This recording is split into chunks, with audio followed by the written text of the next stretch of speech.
దత్తాత్రేయుడు వారు సాలెపురుగు యొక్క కథని ఉదాహరణగా మనకి చెబుతూ మానవుడు చేస్తున్న పొరపాటు ఏమిటో మనకి ఎత్తి చూపడం జరుగుతుంది.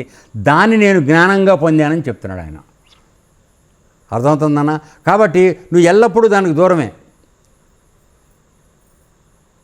అలా ఉండడం నేర్చుకుంటే సాలిపురుగు దానిలోంచి వచ్చింది రాయ్య ఉమ్మి దారంలాగా తీస్తోంది. తర్వాత దాంతో గూడు కడుతుంది, వచ్చిన పురుగులను తింటుంది. తర్వాత దాన్ని విడిచిపెట్టి యువతలకు రాగలిగిన శక్తి దాని దగ్గర లేదు. అవునా కాదా? అందువలన అందులోనే పడి చచ్చిపోతుంది. ఎట్లా రావాలో తెలియక. మనమందరం కూడా ఏం చేస్తున్నాం ఆలోచించండి. వచ్చావు ముందు సాలిపురుగువి, వచ్చిన తర్వాత వయసు వచ్చి రాగానే ఇంకొక ఆడతో సాలిపురుగుని తెచ్చుకొని నువ్వు గూడు కట్టడం మొదలెట్టావు. గూడు కట్టడం మొదలెట్టిన తర్వాత ఏమైంది? ఇద్దరు కలిసి మళ్ళీ చిన్న చిన్న సాలిపురుగులు 4 పెట్టారు. చివరికి ఈ సాలిపురుగుల గూడులోంచి నువ్వు బయటికి ఎట్లా రావాలో తెలియటల్లా. తెలియక ఏమైపోతుంది? దాంట్లోని పడి ఇరిగి చచ్చిపోతాం.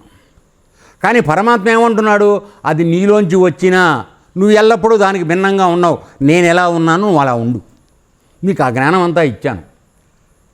నువ్వు ఆ తోవ మరచిపోతే నీకు గుర్తు చేయడానికి నీ గురువుల్ని ఇచ్చాను.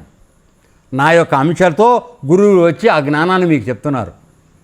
సో వాడిని తక్కువ చేయకుండా వాడి నుంచి ఆ జ్ఞానాన్ని పొంది సాలిపురుగును ఎలా దాని గూడు నుంచి బయటికి రావడానికి ప్రయత్నం చేయాలో ఆ విధంగా ఈ సంసారం అనేటువంటి విషవలయంలోంచి నువ్వు బయటపడే మార్గాన్ని గురువు నేర్పితే నేర్చుకో. వాడి యందు శ్రద్ధ భక్తితో ఉండు. వాడిని అవహేళన చేయకు, అవమానం చేయకు.